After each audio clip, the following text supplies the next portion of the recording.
family, keep scrolling. If you're my mom and dad, keep scrolling. If you're my in-laws, keep scrolling. I'm giving you a warning now to keep scrolling. This video is not for you, okay? This is for my friends. With the name Heaux on there and you giving a warning, that's basically permission to keep watching because we already know that it's going to go left. But So, we've talked about Hinge, we've talked about dating, we've talked about just that kind of stuff that I'm going through right now. There's another aspect that I haven't touched much on because I just haven't. So, on top of being a widow and trying to date, there's times where I become feral. I become desperate. And widow's fire. If you're a widow, you know. If you are not, then you don't know. But on top of just trying to date like normally, there's times where I'm absolutely feral, and me plus feral plus Hinge is a bad idea because it's just endless messaging and scrolling, and just the possibilities are endless, you know? get the hell off these apps, y'all. Get off the apps. Please, for the love of God. I know that people are dedicated to it. I know that it's easy to upload to it. I know, y'all want to pay for the subscription fees. Get off the apps because it is no good for you. It is like a drug. Get off the goddamn internet, for the sake of God, in order to go and find people that you can interact with on a daily basis. The idle mind is the devil's workshop. When people sit for long enough, when they're not active, when they get caught up in their feelings, when they get to sit around for a long time and not actually be able to find anything of value or of anybody that could add value into their life, a lot of times it results in what you're about to see probably happen right here. I can already tell by the narrative that she's having right now. I get overzealous. I get irrational and make decisions where, like, I don't make decisions, but I get too cocky and confident because I'm not me. She's talking, not me. So I'm going to Nashville this upcoming week, and I'm currently in one of these episodes. I feel like I need to let the cat out of the bag. Okay? This is so stupid. That might happen this upcoming trip. So I'm telling you now, not to judge me, to just support me. And that this is a very real issue that I'm going through. On top of dating, there's just so many little things that suck, okay? This is going to go very, very bad. And me, as a person that would be a former husband that would be looking down from heaven, I would be very disappointed. Very disappointed. But I might let the damn cat out of the bag. And I'm excited, okay? So, wish me luck. Maybe I'll meet my husband. Maybe I won't. Maybe I just have a good night. But that's where I'm at right now. She's going to do it. And let me tell you why she's going to do it. She's going to do it because she's already planning to do it. She already has it made up in her mind, which means that it's not going to be natural. She has these beer goggles on that doesn't allow for her to be able to see clearly.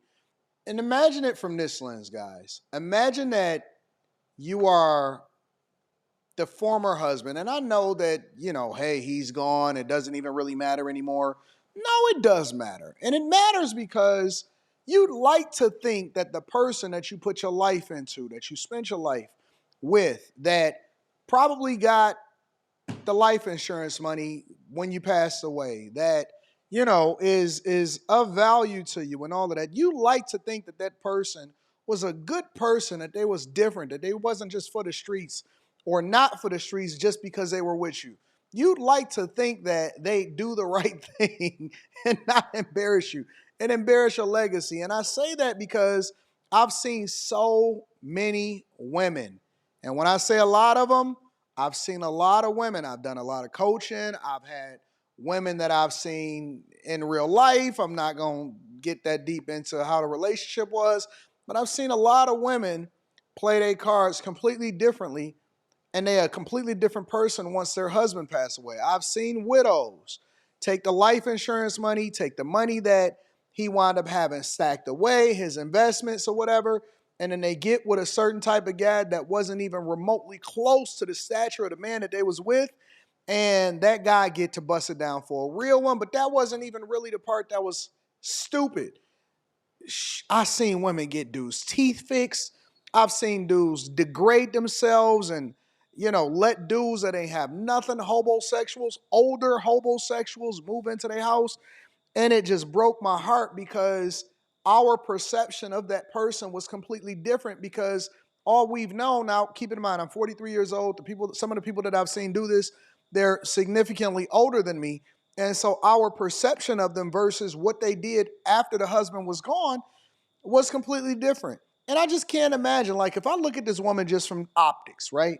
She should be able to go outside, meet decent people, vet them effectively, chill out, calm down, maybe rub one or two out, and endure long enough to actually find a husband. Because women that are of value, they get picked. Now, she did say that she a widow, so we're going to give a little bit of grace on that front.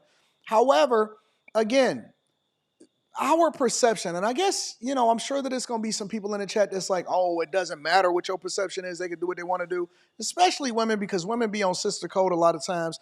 And I know that it'd be some guys that be simping in the chat and stuff, but just hear me out. Let's say that you are in a relationship or you're married to this woman that's very meaningful to you, right? She's incredibly meaningful to you.